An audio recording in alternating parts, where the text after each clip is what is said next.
historians, archaeologists, and scientists continues to this day, with interpretations ranging from ritual object to medical device to ancient power source, each theory supported by some evidence yet ultimately unproven. Modern researchers decided to put the Baghdad Battery to the test, constructing precise. What if I told you that ancient Mesopotamians might have harnessed electricity 2,000 years before modern science?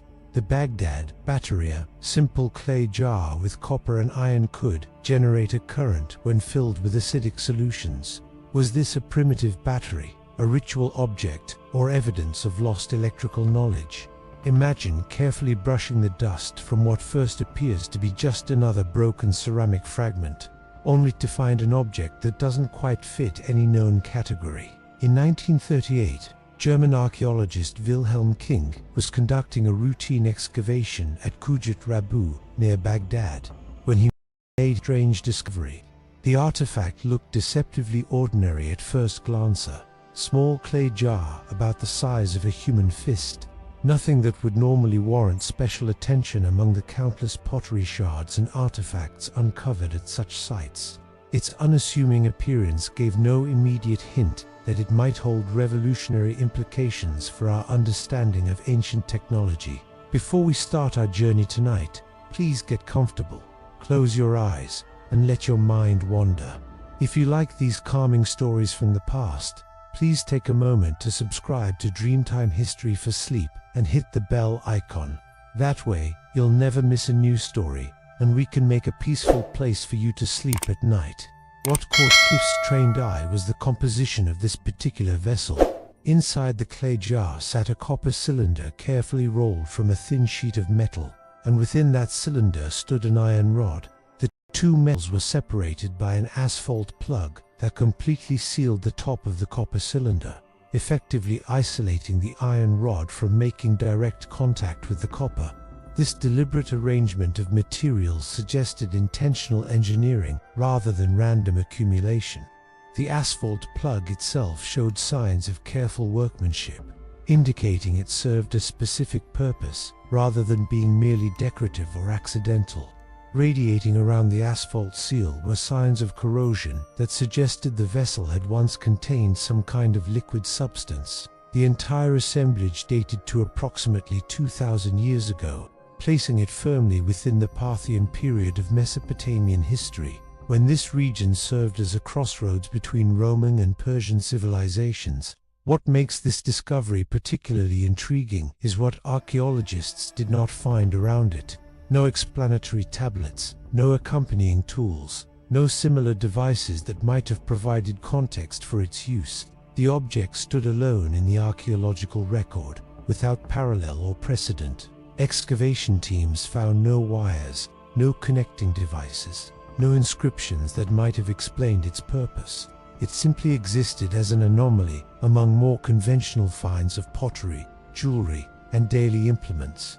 What emerges is an archaeological puzzle that defies easy categorization. The careful isolation of two dissimilar metals using an asphalt barrier suggests electrochemical knowledge, yet the complete absence of supporting evidence leaves us with more questions than answers. This single artifact would eventually become known as the Baghdad Battery, a name that captures both its physical form and its enduring mystery.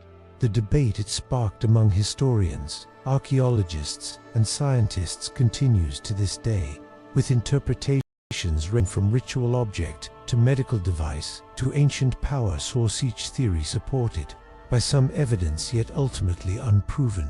Modern researchers decided to put the Baghdad Battery to the test, constructing precise replicas of the artifact to see what would happen when they activated it. They filled the clay jar with acidic solutions that would have been readily available in ancient Mesopotamia: vinegar, citrus juice, or fermented grape must, substances that could serve as an effective electrolyte.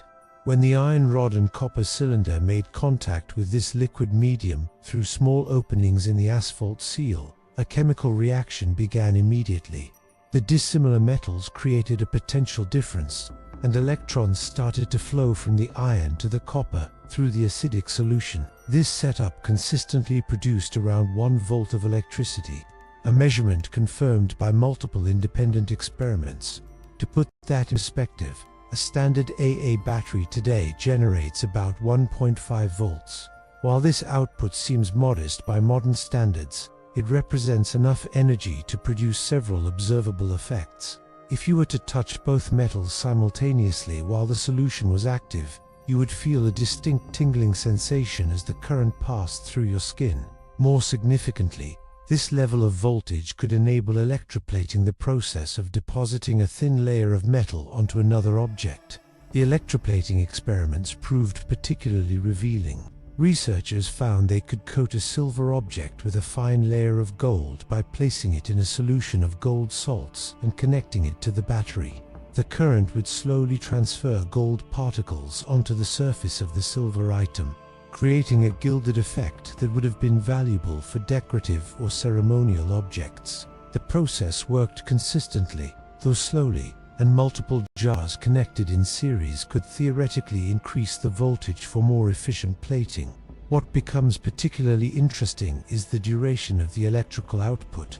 These primitive cells didn't just produce a brief surge of energy, they maintained a steady current flow for several days before the acidic solution became depleted or the metals corroded too extensively.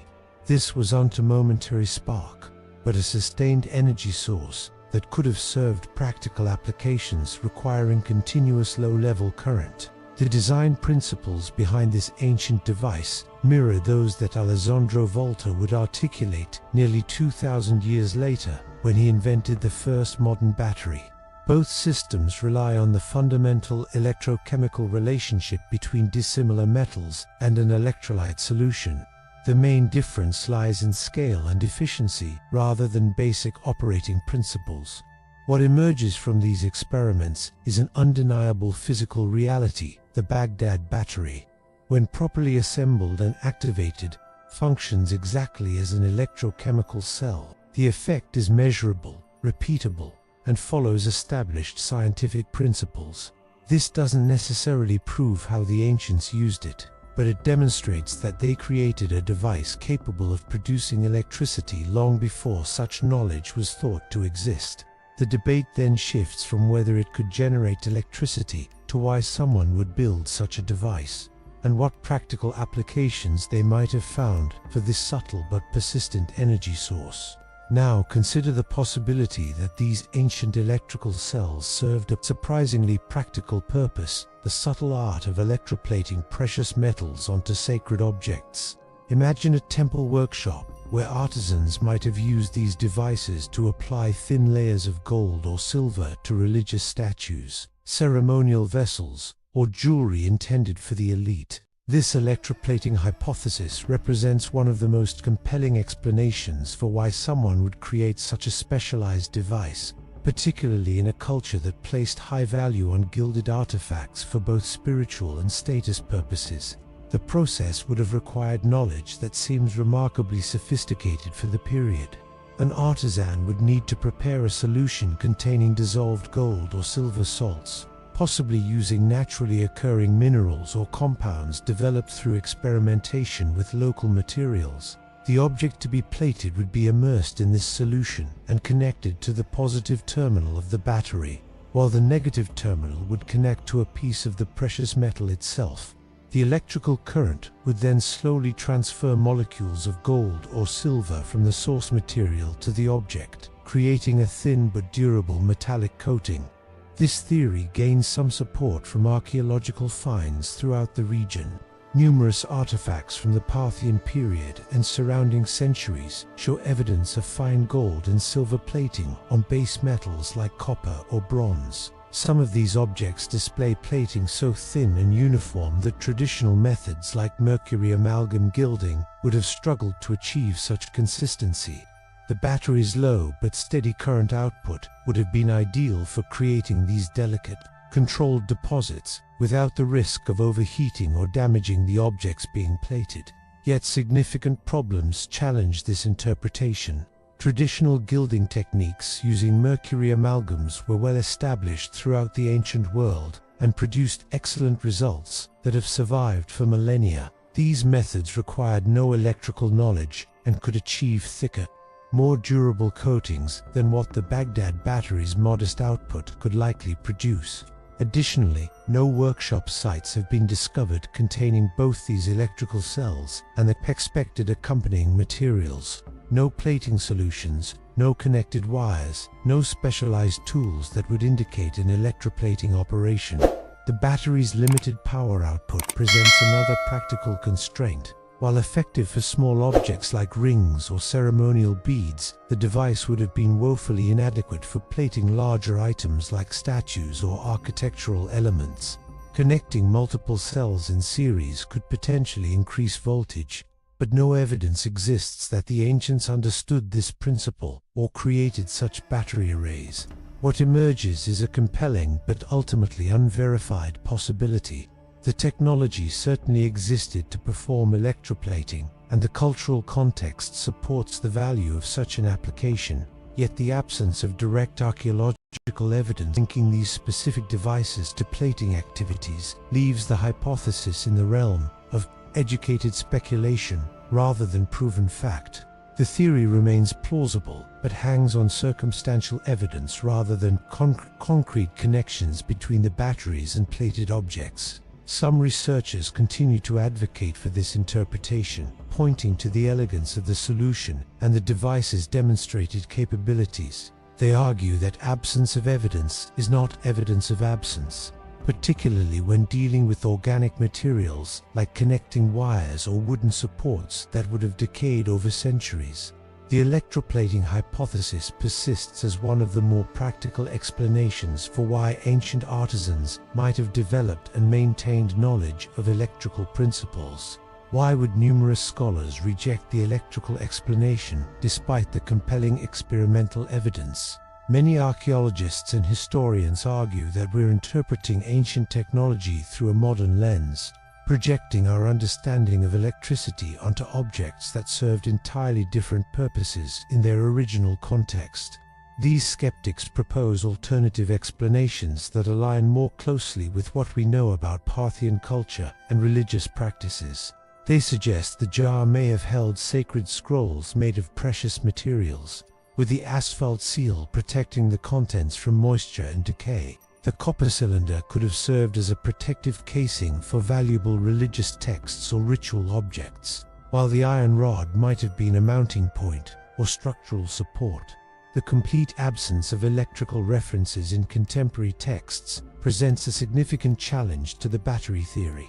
Ancient Mesopotamian civilizations left extensive records covering everything from trade agreements to medical treatments, yet no surviving tablet or inscription mentions anything resembling electrical devices or their applications. This silence speaks volumes to many researchers, who argued that if electricity had been known and utilized, even in limited contexts, some evidence would likely appear in the detailed records these cultures maintained.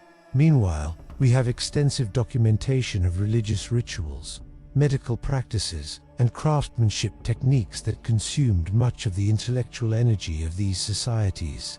Some researchers propose a medical application, suggesting the device could have been used for pain relief through mild electrical stimulation. Ancient Greek and Roman physicians documented the use of electric fish, like the torpedo ray, for treating headaches and other ailments, demonstrating that the therapeutic effects of electricity were recognized in antiquity. The Baghdad Battery's low voltage could produce a tingling sensation that might have been interpreted as having healing properties or even divine contact. A priest or healer could have used the device in rituals where the sensation of electricity might convince participants of supernatural intervention. The tingling effect might have held spiritual significance in temple ceremonies, where unusual physical sensations were often interpreted as contact with divine forces. Religious practitioners could have used the device to create awe-inspiring experiences during initiations or healing rituals. The careful construction and specialized materials would make sense for an object intended for sacred use rather than everyday practical application. Valuable materials like copper and carefully worked asphalt would be appropriate for ritual objects in cultures where religious artifacts often received the finest materials and craftsmanship.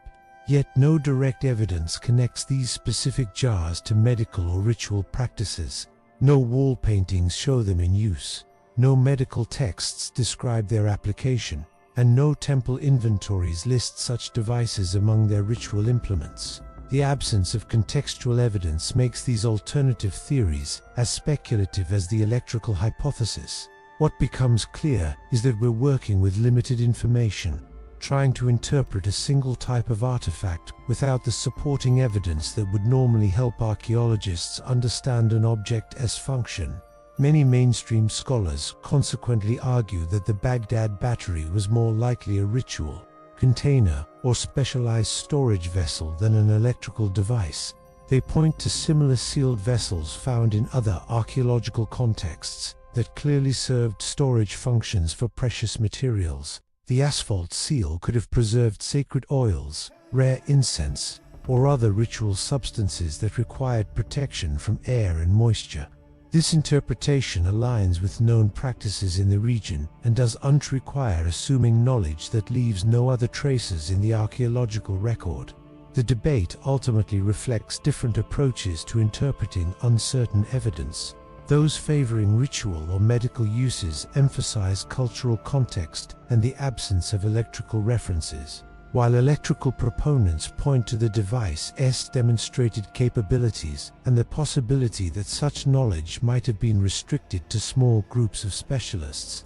Both sides acknowledge that the available evidence remains inconclusive, leaving room for continued investigation and discussion about this puzzling artifact's true purpose. Consider how technological knowledge was treated in ancient societies, not as common property to be shared freely, but as valuable capital to be protected and controlled. Artisans and craftsmen frequently organized guilds that guarded their specialized knowledge with intense secrecy, passing techniques down through generations within carefully selected family lines or apprentice networks. This protective approach to technological expertise wasn't merely about maintaining economic advantage. It often involved spiritual dimensions where certain knowledge was considered sacred or dangerous if misused. The methods for creating Damascus steel, the exact composition of Greek fire, the techniques behind Roman concrete, all these technologies were eventually lost, because their knowledge remained confined to small, exclusive circles rather than being widely documented or taught. Historical patterns show how easily specialized knowledge could disappear through various mechanisms of disruption.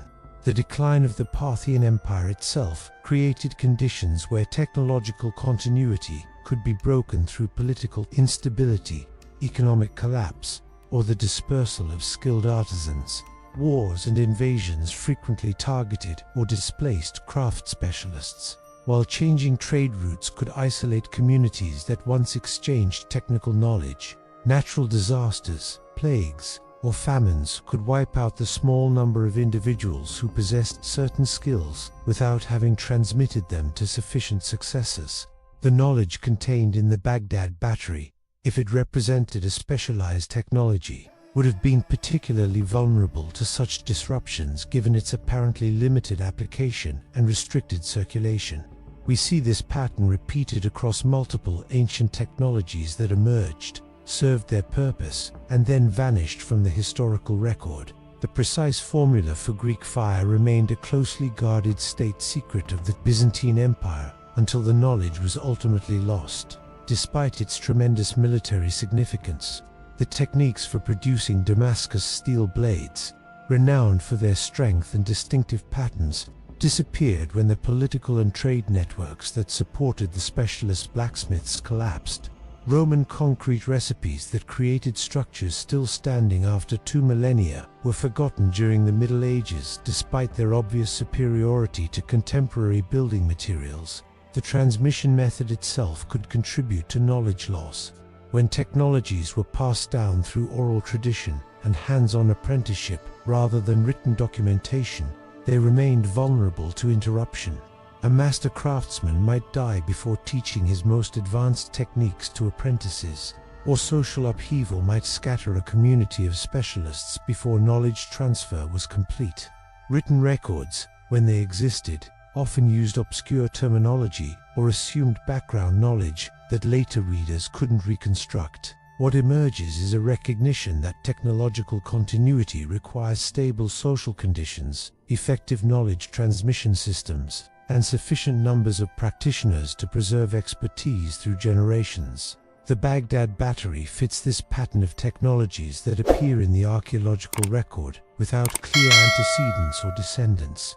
Its construction suggests specialized knowledge that was not part of general cultural awareness, but rather confined to a specific group with particular technical skills. The absence of widespread examples or written descriptions aligns with how secret technologies typically appear in the historical record as occasional physical artifacts, without the contextual information that would explain their use or significance. If electrical knowledge existed in ancient Mesopotamia, it likely remained the property of a small group whose specialized practices were never widely documented or understood outside their circle.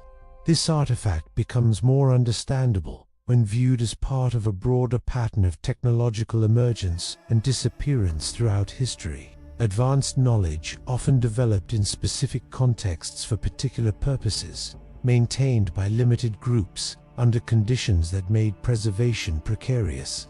The battery's isolation in the archaeological record mirrors how other specialized technologies appear as fragments rather than complete traditions.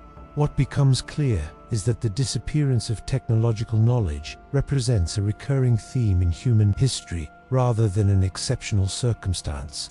Now, consider what happened in 1800 when Alessandro Volta presented his revolutionary invention to the scientific community. His voltaic pile consisted of alternating discs of zinc and copper separated by cardboard soaked in salt water, creating the first recognized battery that could produce a continuous electrical current. This device generated excitement throughout European scientific circles because it provided reliable, sustained electricity for experimentation and represented a systematic understanding of electrochemical principles. Volta documented his methods thoroughly, conducted controlled experiments, and explained the underlying theory in papers that other scientists could replicate and build upon. His work launched the field of electrochemistry and paved the way for countless technological advancements that would follow.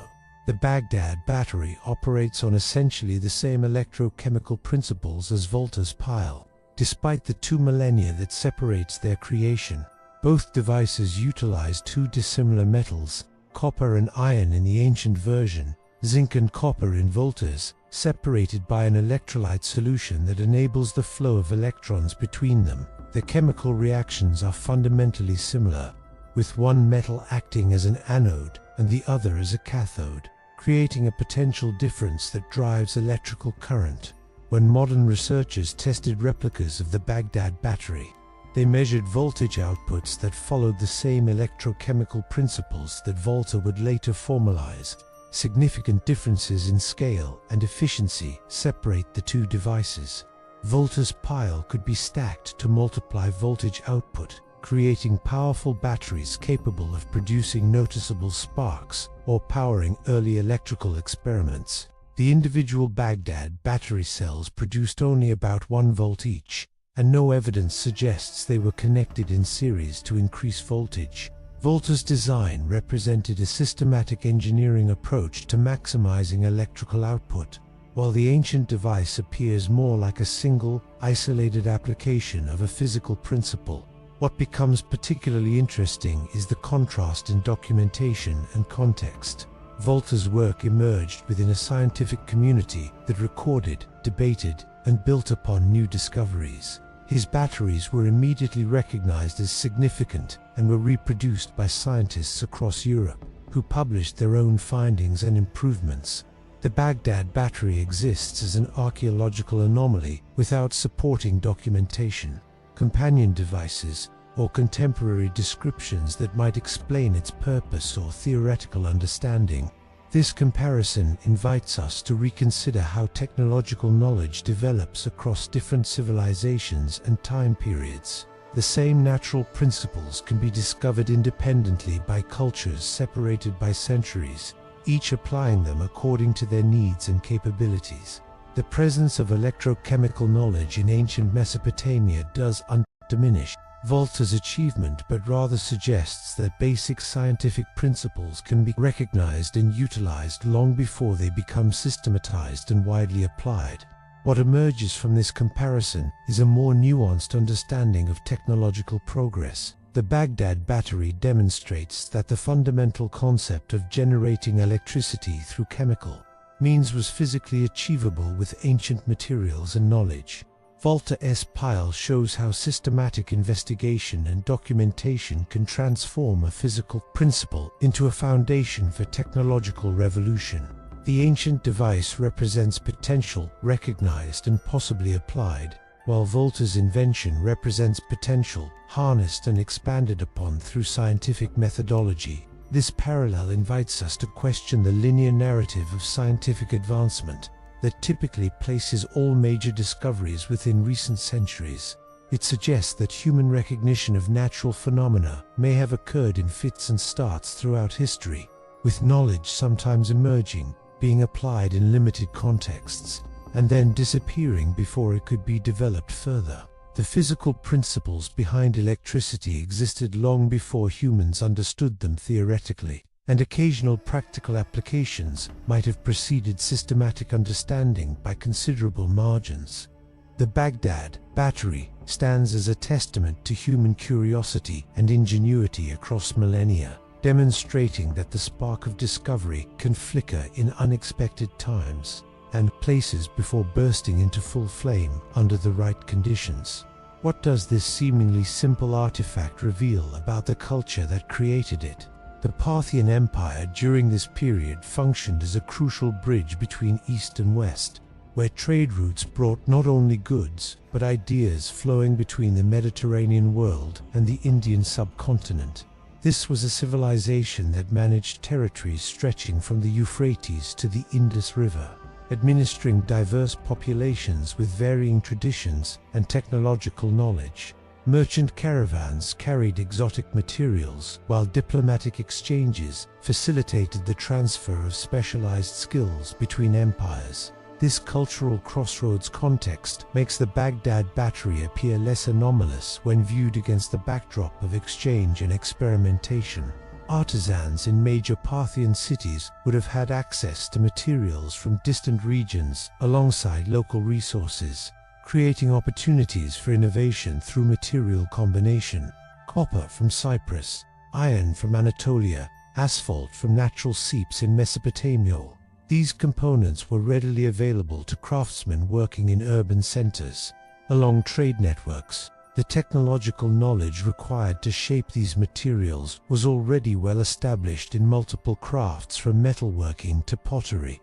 The individual elements of the battery were utterly conventional for their time.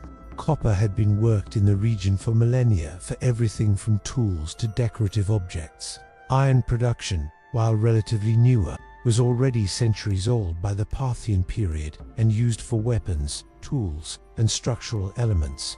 Asphalt served as waterproofing material, adhesive, and mortar in construction projects throughout Mesopotamia. What makes the battery extraordinary is the novelty of its components, but their specific configuration toward an unexpected purpose. This period is untypically celebrated for technological breakthroughs in the way we marvel at Roman engineering or Greek scientific inquiry, which makes the battery's sophistication particularly intriguing. The Parthians are often characterized as cultural intermediaries rather than innovators, preservers rather than creators of new knowledge. Historical attention has frequently focused on their military organization and administrative structures rather than their technical capabilities.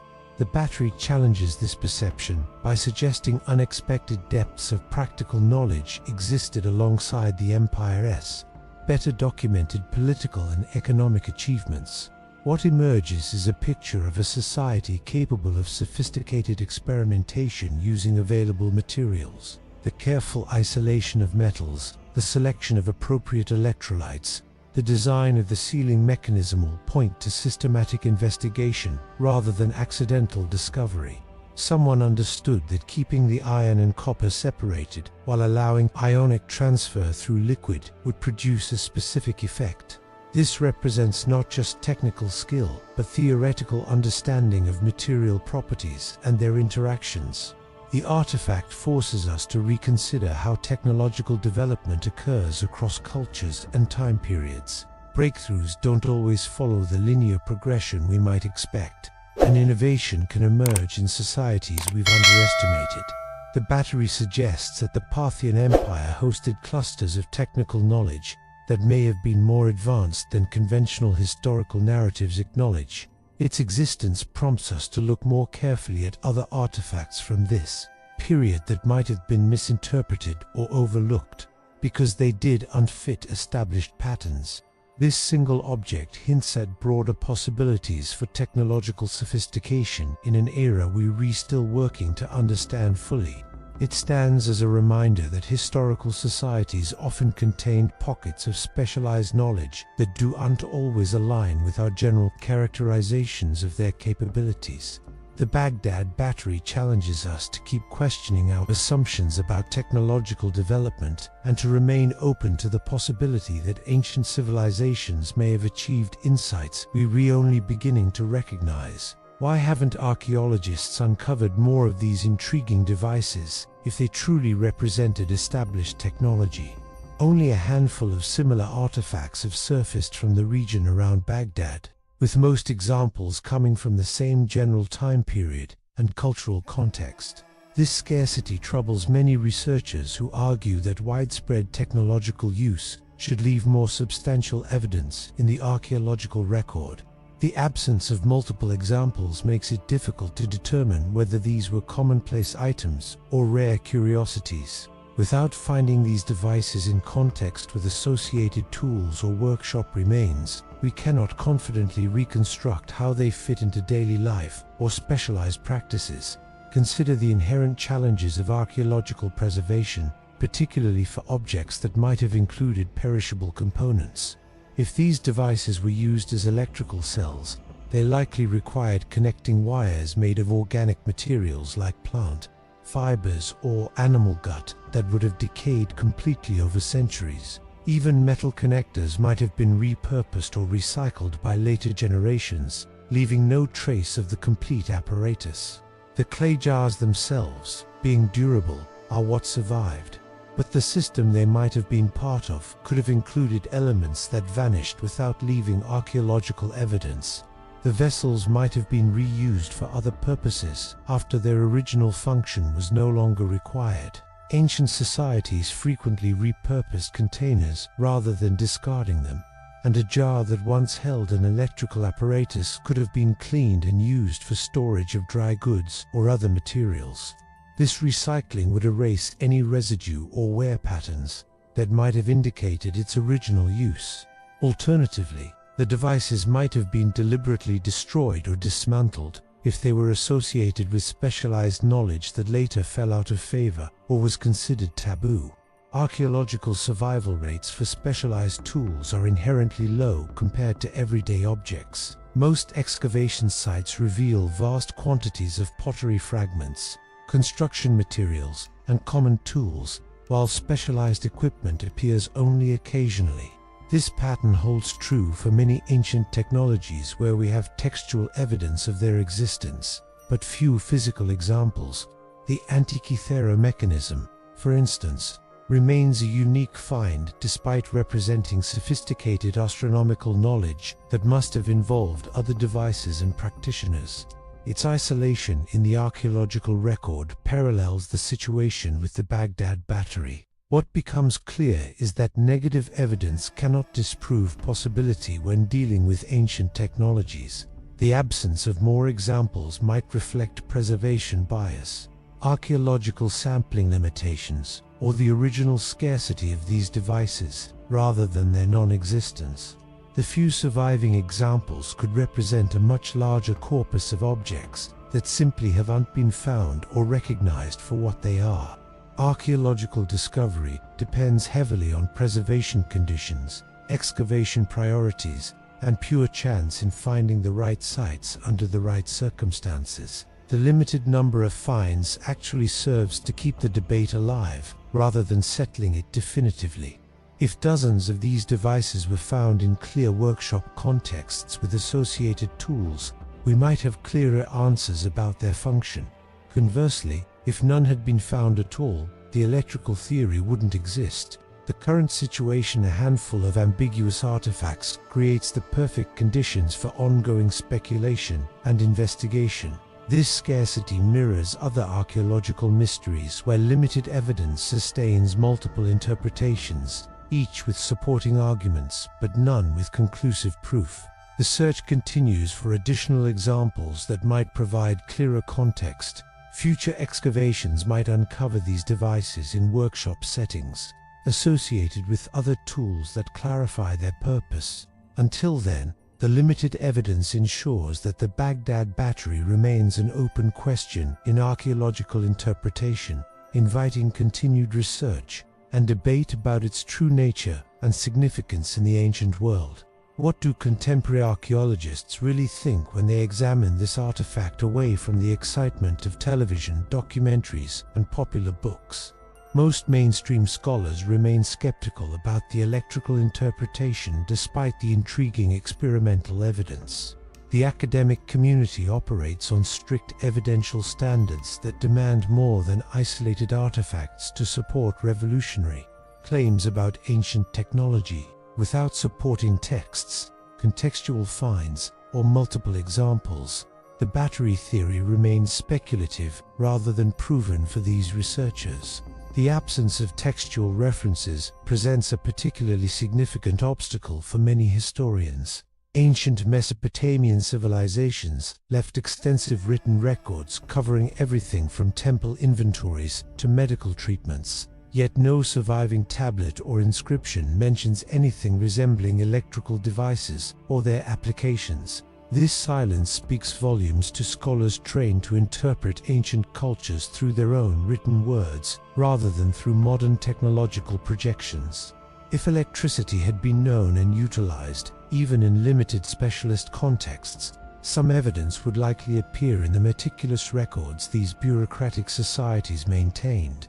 Many archaeologists propose alternative interpretations that align better with known practices from the period. The vessels might have served as containers for sacred materials in temple rituals, precious oils, rare incense, or religious scrolls that required protection from air and moisture. The asphalt seal would have been ideal for preserving such contents, while the copper cylinder could have protected delicate materials from physical damage. Numerous similar sealed vessels from other archaeological contexts clearly functioned as storage containers rather than technological devices, making this a more conventional interpretation. Some researchers suggest the jars held materials for ceremonial anointing or ritual purification. The careful construction and valuable materials would be appropriate for objects used in religious contexts, where the finest materials were reserved for sacred purposes. Temple inventories from contemporary cultures list various specialized containers for ritual substances, and the Baghdad Battery could represent another example of such vessels. The iron rod might have served as a mounting point for labels or decorative elements, rather than as an electrical component. The asphalt plug itself could have functioned primarily as a preservative seal, rather than as an electrical insulator. Ancient cultures throughout the region used asphalt for waterproofing and protecting valuable contents in storage vessels. The careful workmanship might reflect the value of the contents rather than sophisticated electrical knowledge. Residue analysis might eventually reveal traces of stored materials, but the centuries since their deposition make such identification challenging. What emerges is a fundamental divide between what can be demonstrated experimentally and what can be proven historically. Modern researchers can make the jars produce electricity, but cannot demonstrate that ancient people actually used them for this purpose. The distinction between capability and application remains crucial for archaeological interpretation. A vessel that could hold electricity doesn't necessarily mean it was designed for that function, just as a modern glass jar could conduct electricity but wasn't created for that purpose. This disagreement reflects broader challenges in interpreting ancient technologies where physical evidence is incomplete. Archaeologists must balance imaginative reconstruction with methodological caution, avoiding both excessive skepticism and uncritical acceptance of appealing theories. The battery debate exemplifies how difficult it can be to determine the function of objects when they exist outside clear archaeological contexts and without supporting documentation. Most scholars consequently argue that the Baghdad Battery likely represents religious or ceremonial objects rather than practical technological devices. They point to the prevalence of ritual containers in ancient societies and the absence of electrical references in contemporary records. While acknowledging the interesting experimental results, they maintain that the weight of evidence supports more conventional interpretations aligned with known cultural practices. This conservative approach prioritizes contextual understanding over technological speculation, reflecting the disciplinary standards that govern archaeological interpretation. What would it mean if ancient peoples discovered electrical principles only to have that knowledge vanish for centuries? This possibility challenges our fundamental understanding of historical progress, suggesting that technological advancement doesn't follow a straight line, but rather moves in fits and starts. With discoveries emerging and disappearing throughout human history, the comfortable narrative of steady scientific improvement from primitive past to sophisticated present begins to unravel when we consider that sophisticated knowledge might have been attained and then lost multiple times across civilizations. Knowledge proves surprisingly fragile when we examine how easily specialized information can disappear through war, social collapse, or simple lack of transmission. Consider how the precise formula for Greek fire was so effectively guarded that it vanished entirely despite its tremendous military value. Damascus Steel production methods disappeared when the political and trade networks supporting specialist blacksmiths collapsed.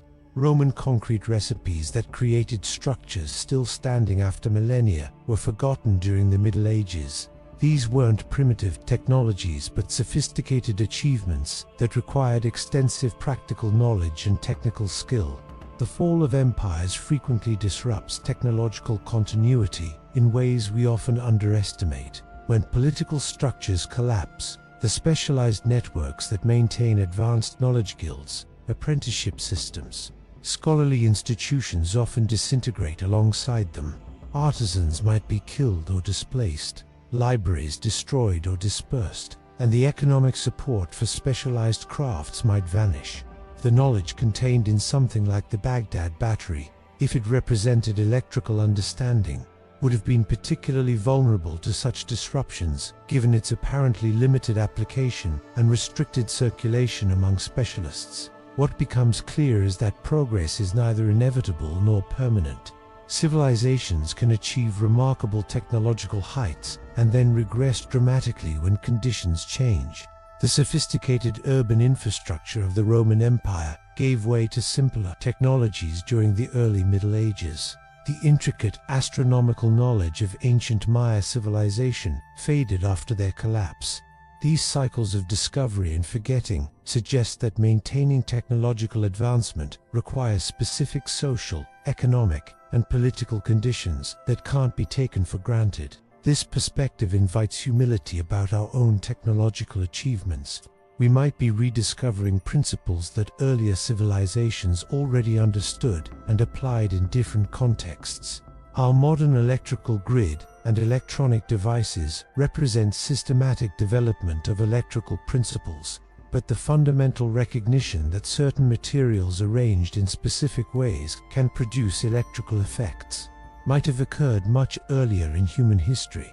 The same natural phenomena have always existed, waiting for humans to recognize and harness them. If electricity was known in ancient times, even in limited applications, it forces us to rethink our historical development models. Instead of a straightforward march from ignorance to enlightenment, We might see human history as containing multiple pockets of advanced knowledge that emerged, served their purpose, and then disappeared when conditions changed. The Baghdad Battery could represent one such pocket of technological insight that existed outside the main narrative of scientific progress we constructed. This realization does undiminish modern achievements, but rather places them in a broader context of human curiosity and ingenuity across millennia. It suggests that the drive to understand and manipulate the natural world has always been part of human culture, even if the results haven't always been preserved or developed systematically. The spark of discovery has flickered in unexpected times and places throughout history, sometimes catching flame and sometimes dying out before it could spread. What emerges is a more complex and interesting story of human technological development, one that allows for brilliance and loss, achievement and forgetting. The Baghdad Battery stands as a potential example of how knowledge can appear and disappear, challenging us to remain open to the possibility that ancient peoples might have understood aspects of the natural world that we assume were discovered only recently. How did one archaeologist's interpretation come to shape decades of debate about ancient technology? Wilhelm Kligg first examined the curious artifact in the 1930s while working in Iraq, eventually publishing his battery theory in the 1940s.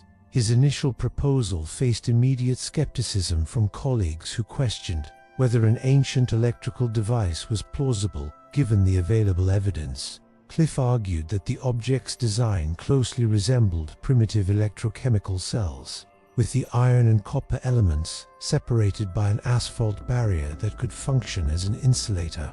His background included experience with electrochemical processes through previous work, giving him perspective that other archaeologists might have lacked when examining the unusual find.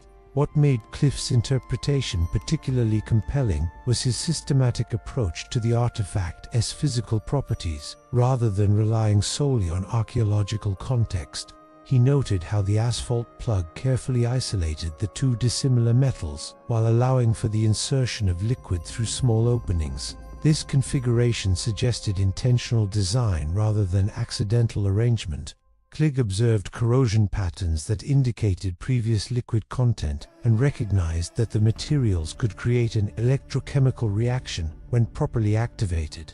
His analysis focused on what the object could do rather than just what it might have contained. Later, researchers built upon Kligg's work by creating physical replicas and testing his electrical hypothesis. These experimental archaeologists followed his specifications to construct accurate copies of the device, then filled them with various electrolyte solutions that would have been available in ancient Mesopotamia. Their demonstrations proved that the arrangement could indeed produce measurable electricity, validating Kligg's basic premise about the object's physical capabilities. This experimental approach transformed the discussion from pure speculation to demonstrable possibility, even if the historical application remained uncertain. What emerges from Kligg's legacy is how individual perspectives can dramatically influence historical interpretation. His specific background and interests led him to see technological potential where others saw only a storage vessel. The same artifact examined by different specialists might have been catalogued as simply another ceramic container without his electrochemical insight.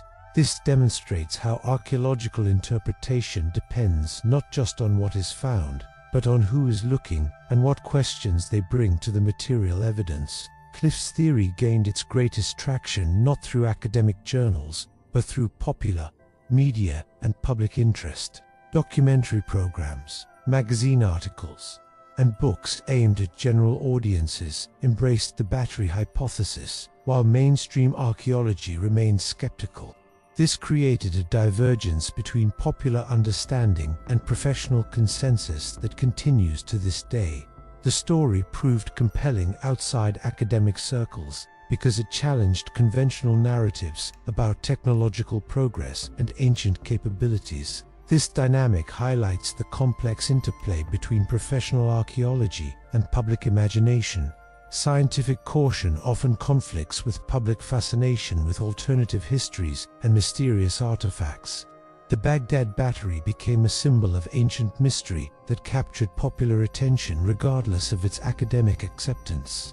Cliff's hypothesis provided a framework for this fascination, offering a scientifically grounded, yet speculative interpretation that allowed for both serious research and imaginative exploration. Cliff's battery hypothesis continues to inspire both legitimate investigation and creative speculation decades after his initial proposal. Researchers still reference his work when discussing ancient technology and knowledge transmission, while alternative history enthusiasts frequently cite the Baghdad Battery as evidence of advanced ancient knowledge. His interpretation created a lasting dialogue between different approaches to understanding the past, demonstrating how a single artifact can generate ongoing conversation across multiple communities with different standards of evidence and interpretation.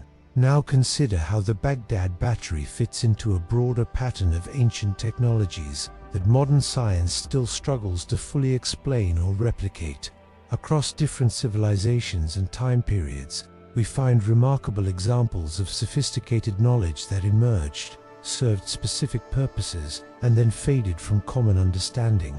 These technologies often represent isolated peaks of achievement rather than steps in continuous progress, appearing as anomalies in the archaeological record that challenge our assumptions about historical development. The Antikythera Mechanism stands as perhaps the most famous parallel and intricate bronze device recovered from a shipwreck that functioned as an astronomical computer capable of predicting celestial events with remarkable accuracy. Its complex gear system displays mathematical sophistication that wouldn't be matched for over 1,000 years. Yet it remains a unique find without clear antecedents or descendants in the historical record. Like the Baghdad Battery, it represents knowledge that seems out of place within its time period, suggesting specialized understanding that existed outside mainstream technological traditions. Roman concrete presents another compelling example of ancient technology that modern engineers still study with admiration. Structures built with this material have endured for 2 millennia, resisting weathering and seismic activity that damages modern concrete. The precise formulation and mixing techniques that gave Roman concrete its durability were lost during the Middle Ages, and contemporary researchers continue investigating the chemical processes that made it so resilient. The knowledge wasn't merely forgotten, it disappeared completely, requiring modern science to reverse engineer what ancient builders understood practically. Damascus steel blades from medieval Islamic craftsmen demonstrate similar technological sophistication that was unfully replicated until recent decades. These swords displayed distinctive wavy patterns and extraordinary strength and flexibility properties that came from specific forging techniques and material compositions. The exact methods for creating these weapons were lost when the traditional production centers declined, and only through modern metallurgical analysis have researchers begun to understand the nanoscale structures that gave these blades their remarkable qualities. The Nimrod lens from ancient Assyria suggests optical knowledge that seems ahead of its time. This ground crystal object could magnify objects when held at the proper distance, yet no evidence exists of its use in telescopes or other optical instruments. It stands as another example of sophisticated understanding that either was undeveloped further or whose applications remain unclear to modern researchers. Like the Baghdad Battery, it represents potential that may or may not have been fully realized in its original context. What becomes clear when examining these technologies together is that innovation often occurred in isolated pockets rather than through steady accumulation. Civilizations could achieve remarkable technological heights in specific areas while lacking development in others.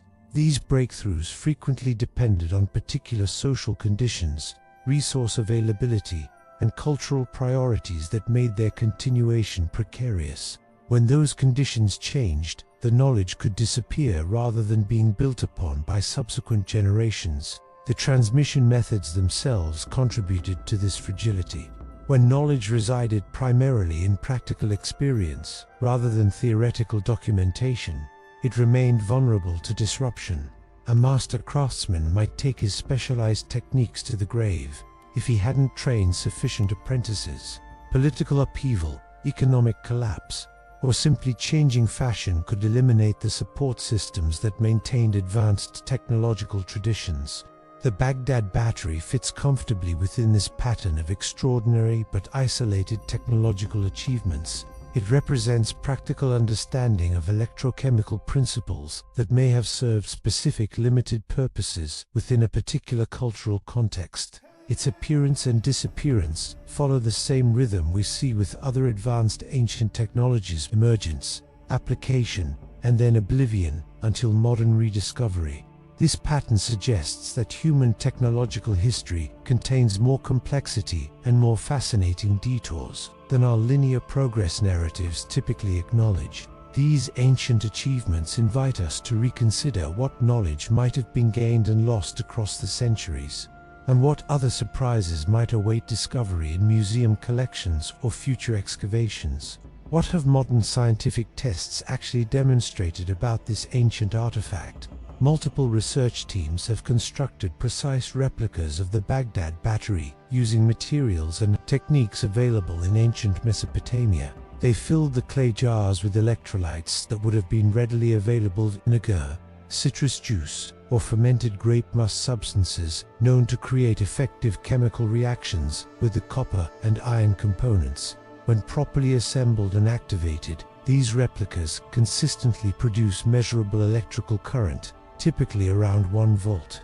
This output remains stable for several days before the electrolyte becomes depleted or the metals corrode significantly. The effect is repeatable and follows established electrochemical principles that were informally understood until much later in history.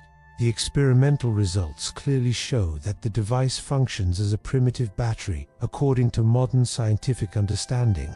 Researchers have measured the current using sensitive instruments and demonstrated that it can produce tangible effects. The electrical output can create a distinct tingling sensation when touched, could theoretically enable electroplating of small objects with precious metals, and might produce other subtle electrochemical reactions. These demonstrations prove that the physical capability exists within the design. The arrangement of materials can generate electricity when properly configured with an appropriate electrolyte solution. However, a significant gap emerges between demonstrating capability and proving historical application. While modern experimenters can make the device function as a battery, no evidence conclusively shows that ancient people used it for this purpose. The experiments show what could have been done with the technology rather than what was actually done. This distinction remains crucial for historical interpretation. Proving possibility doesn't establish practice. Archaeologists point out that many objects can serve multiple functions, and demonstrating one potential use doesn't confirm it was the intended or actual use. No ancient electroplated objects have been definitively linked to battery use through residue analysis or distinctive manufacturing marks. Traditional gilding techniques using mercury amalgams were well established and effective, making it unclear why artisans would develop an alternative electrical method that produced similar results with more complexity. The low voltage output makes large-scale or efficient plating challenging, though not impossible for small items. This absence of connecting evidence leaves the electroplating hypothesis in the realm of interesting speculation rather than confirmed fact. The experimental evidence ultimately creates an intriguing puzzle rather than providing clear answers. Modern science can confirm that the Baghdad Battery's design allows it to function as an electrical device, but cannot determine why ancient artisans created this specific configuration of materials. The experiments demonstrate physical possibility while leaving historical purpose unresolved. This tension between capability and application characterizes many archaeological mysteries where objects survive without their cultural context or documentation. What becomes clear through these experiments is that ancient people possessed the materials, knowledge, and craftsmanship to create devices that function according to principles we now understand scientifically. Whether they recognized and utilized these principles intentionally remains an open question.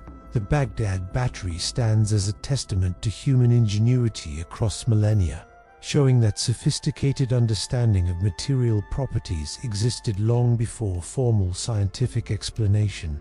Its continued mystery reminds us that ancient civilizations may have possessed knowledge and capabilities that we are only beginning to recognize through modern investigation.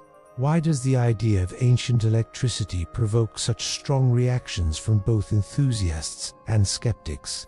The battery theory challenges fundamental assumptions about historical progress that have shaped Western academic thought for centuries. Our conventional narrative presents technological advancement as a linear journey from primitive beginnings to sophisticated present, with each generation building systematically upon previous discoveries. This framework assumes that significant technological breakthroughs would leave clear evidence in the historical record, and that ancient peoples could have possessed knowledge that was continuously developed and documented. The Baghdad Battery disrupts this comfortable progression by suggesting that sophisticated understanding might have emerged and then disappeared outside the established timeline.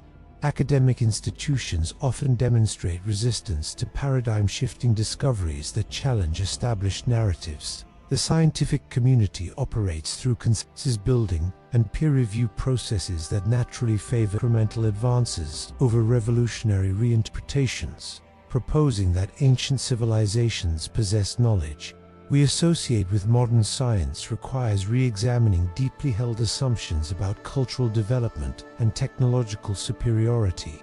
This tension is ununique to archaeology.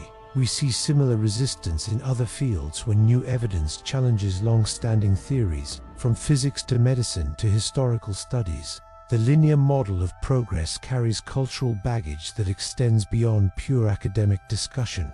Accepting that ancient non-Western civilizations might have developed technologies we associate with modern achievement requires reconsidering assumptions about cultural superiority that have influenced historical scholarship.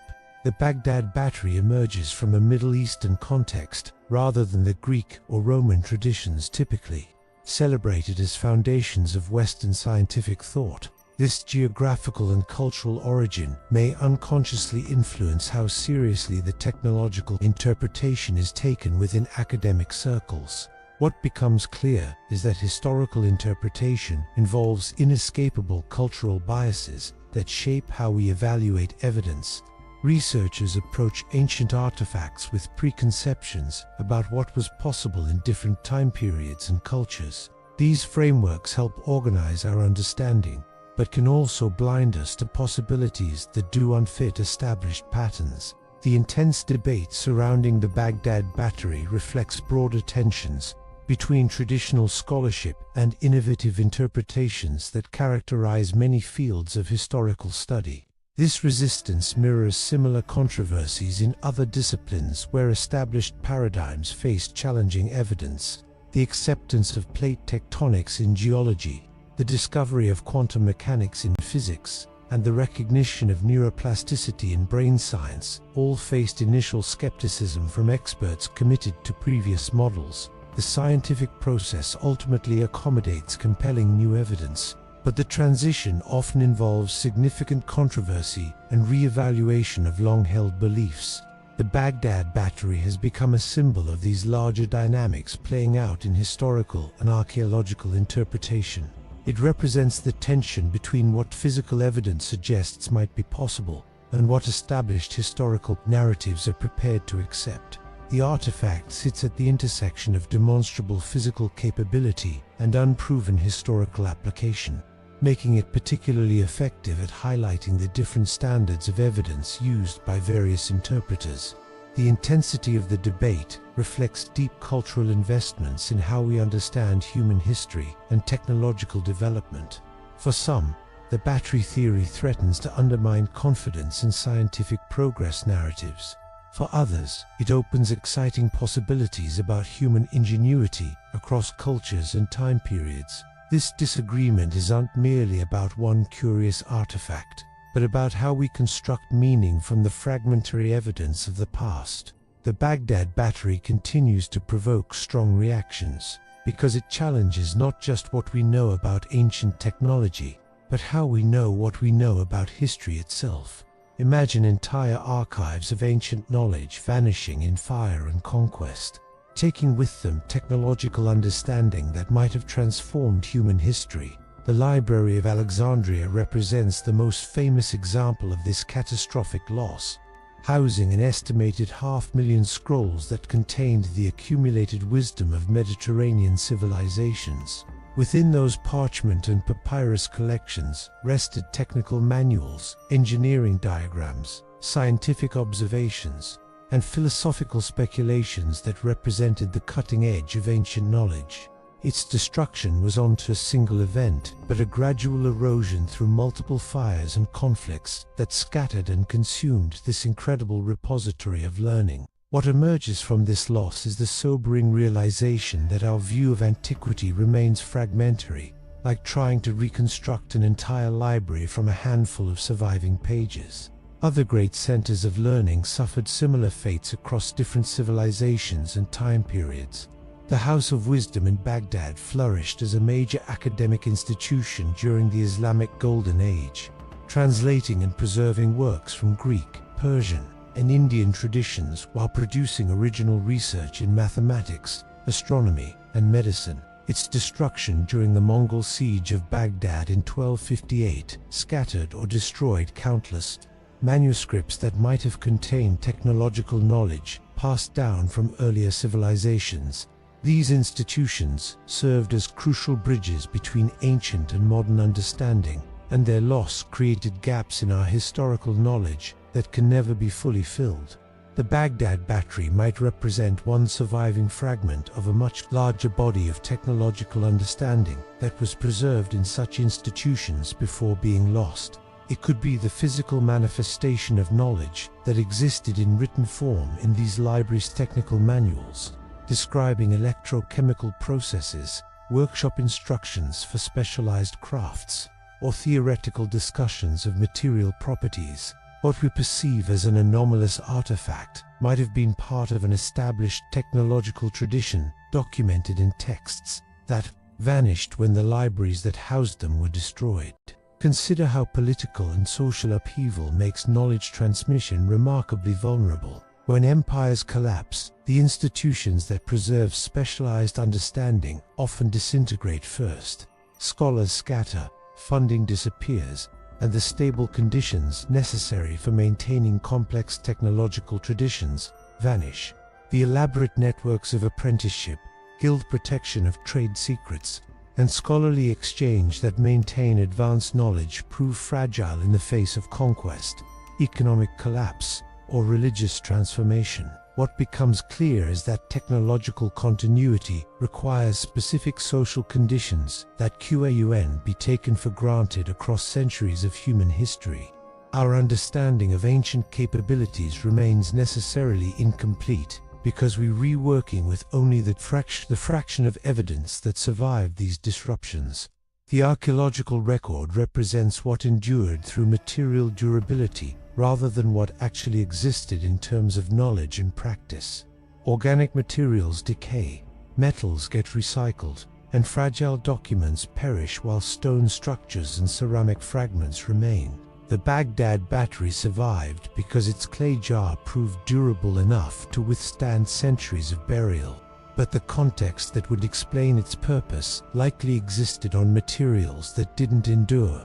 This artifact might be one tantalizing hint at larger bodies of knowledge that were preserved in lost libraries and then vanished from historical awareness. It invites us to consider how much technological understanding might have existed that leaves no clear trace in the surviving record. The battery could represent the physical counterpart to textual knowledge that was lost when great libraries were destroyed, leaving us with a mysterious object whose original purpose and theoretical foundation may have been carefully documented in manuscripts that no longer exist. What emerges is the recognition that our current understanding of ancient technology represents only the surviving fragments of what once existed, with the Baghdad Battery serving as a reminder of how much might have been lost. through the destruction of knowledge institutions across history. Why does the possibility of ancient electricity capture our imagination so powerfully? Humans possess a natural fascination with mysteries and alternative histories that challenge established narratives. We're drawn to stories that suggest hidden layers of meaning and lost knowledge, particularly when they involve civilizations we thought we understood. This attraction sometimes leads us to embrace intriguing possibilities, even when the evidence remains inconclusive, prioritizing compelling stories over careful analysis. The Baghdad Battery embodies this tension between what we can prove and what we feel might be true about the past. The concept of ancient technological achievements challenges our comfortable assumptions about historical progress and cultural superiority. It suggests that earlier civilizations might have possessed sophisticated understanding that we underestimated or completely missed in our historical interpretations. This idea appeals to our sense that human ingenuity transcends time periods and that brilliance can emerge in unexpected places. The battery represents potential rather than certainty, inviting us to imagine alternative historical pathways where knowledge developed differently than in our established timelines. These stories fulfill deep psychological needs by offering counter-narratives to conventional historical accounts. They allow us to question authority and established expertise, to imagine that important truths might have been overlooked or suppressed by mainstream scholarship. The appeal of lost wisdom taps into our desire for mystery and discovery, for the sense that the world still contains secrets waiting to be uncovered. It transforms dry historical analysis into something more thrilling, a detective story spanning centuries with potentially revolutionary implications. The Baghdad Battery serves as a perfect focal point for these yearnings, because it exists in that tantalizing space between possibility and proof. Its physical reality demonstrates that ancient people could create devices that function according to principles we associate with modern science, while its mysterious context leaves room for speculation about how and why they did so. This combination of tangible evidence and unanswered questions creates ideal conditions for imaginative engagement with the past. What becomes clear is that our fascination with artifacts like the Baghdad Battery reflects broader human tendencies in how we relate to history and knowledge. We want to believe that past civilizations contained depths we haven't fully appreciated, that human achievement might be more widespread across time and culture than conventional narratives suggest. These stories satisfy our need for wonder and our suspicion that official histories might not tell the complete story of human capability and ingenuity. The battery's enduring mystery connects to larger themes in how we understand technological development and cultural achievement. It represents the possibility that knowledge can be lost as well as gained, that progress isn't always linear, and that ancient peoples might have possessed insights that disappeared before they could be fully developed. This perspective invites humility about our own technological sophistication, while expanding our appreciation for what earlier civilizations might have accomplished.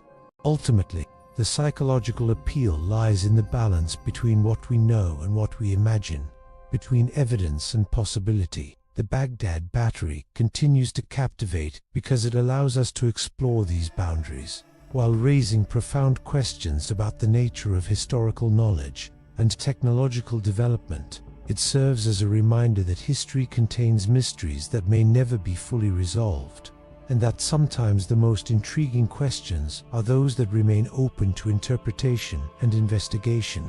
How might future technologies finally resolve this enduring archaeological mystery? Advanced analytical techniques continue to evolve at a rapid pace, offering new ways to examine ancient artifacts that previous generations of researchers could scarcely imagine. Each era brings fresh tools to old questions, allowing scientists to extract information from objects that have already been studied extensively. The Baghdad Battery awaits these technological advancements that may one day provide definitive answers about its original purpose and use. Materials analysis has become increasingly sophisticated, capable of detecting microscopic residues that might reveal what substances originally filled these vessels. Future researchers might use mass spectrometry or chromatography to identify chemical traces clinging to the interior surfaces of the clay jars. These residue patterns could indicate whether the containers held acidic liquids compatible with electrical function, or perhaps sacred oils or incense suggesting ritual use. Such analysis might detect distinctive corrosion patterns on the metal components that would indicate prolonged contact with specific types of electrolytes. The presence of particular minerals or organic compounds could point toward medicinal applications or ceremonial substances. Geochemical sourcing offers another promising avenue for investigation.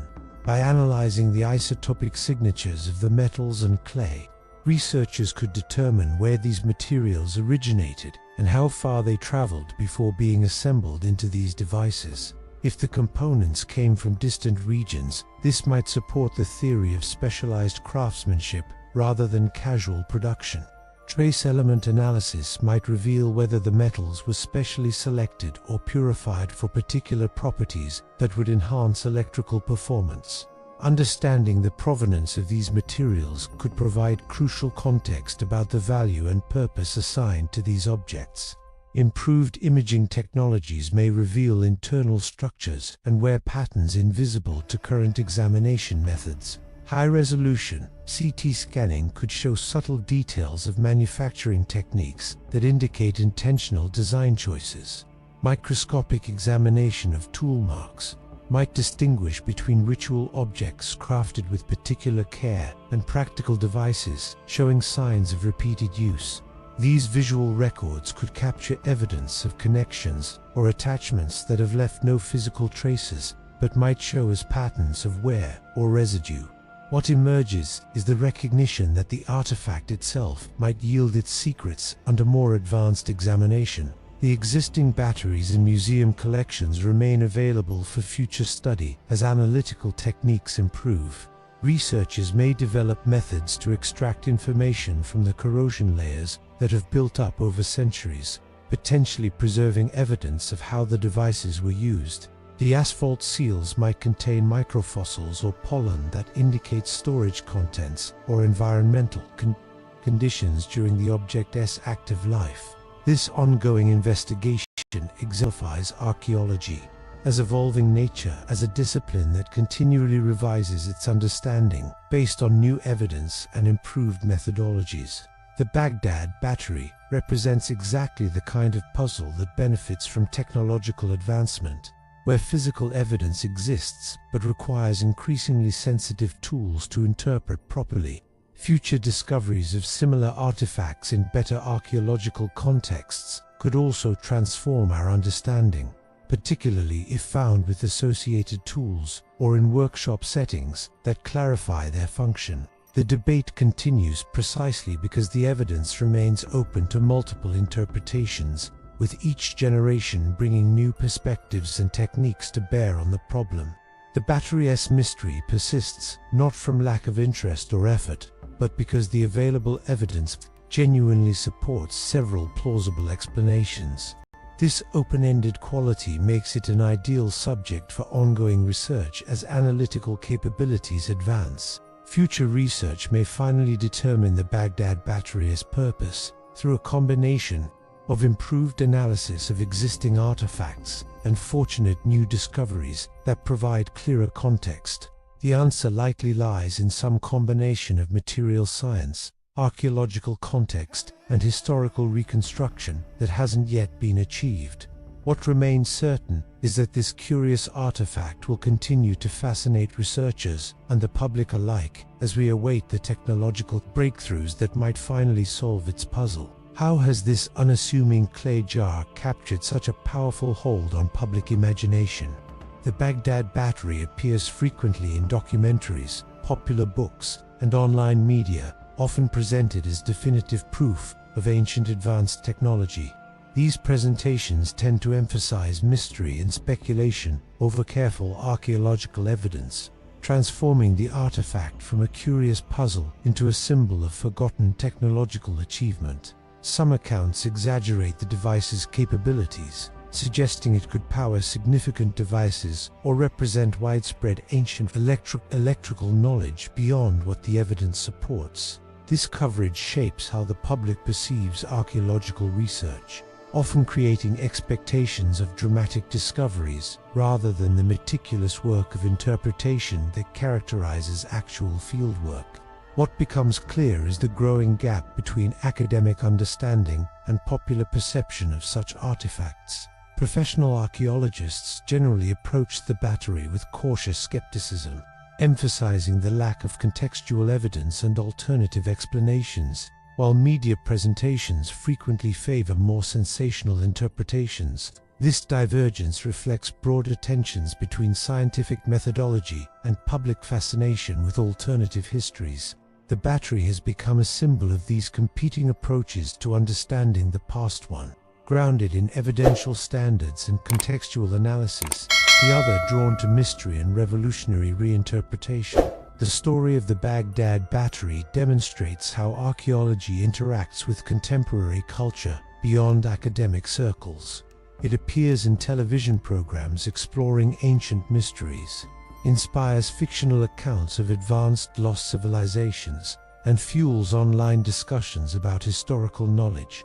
This popularity ensures continued public interest and debate, even as professional archaeologists maintain their cautious stance. The artifact's mystery proves more compelling to general audiences than the nuanced interpretations favored by specialists, creating a persistent divide in how different groups understand and value archaeological evidence. This cultural resonance ensures the battery remains in public consciousness regardless of academic consensus. Its story gets retold and reimagined across different media formats, each adaptation emphasizing aspects that appeal to particular audiences. Some presentations carefully balance evidence and speculation, while others freely entertain imaginative possibilities without regard for archaeological standards. This variety of interpretations reflects how ancient mysteries capture our collective imagination and become vehicles for exploring larger questions about history, knowledge, and human capability. The Baghdad Battery has transcended its original archaeological context to become an icon of ancient mystery in popular culture. It represents the tantalizing possibility that past civilizations might have possessed knowledge and capabilities that challenge our standard historical narratives. This symbolic power explains its enduring appeal, despite the ongoing academic debates about its true nature and purpose. The artifact continues to inspire wonder and speculation, serving as a focal point for broader discussions about how we understand and interpret the past. What emerges from this cultural journey is recognition that archaeological artifacts can acquire meanings beyond their original historical context. The battery's story reflects contemporary fascinations with alternative history, lost knowledge, and the limits of scientific understanding. It serves as a mirror for our own cultural preoccupations, as much as a window into ancient practices. This dual nature, as both historical artifact and cultural symbol, ensures its continued relevance and discussion across different communities with varying approaches to understanding the past. The battery's popularity ultimately ensures that the debate continues outside academic circles, engaging public interest in archaeological interpretation and historical mystery. It represents how ancient artifacts can capture imagination and inspire curiosity about the past, even when their true stories remain uncertain. This enduring fascination demonstrates the powerful human attraction to mysteries that challenge our understanding of history and technological development. The Baghdad Battery remains not just an archaeological puzzle but a cultural touchstone that continues to generate discussion and speculation across different audiences and interpretations. The Baghdad Battery remains a tantalizing glimpse into what might have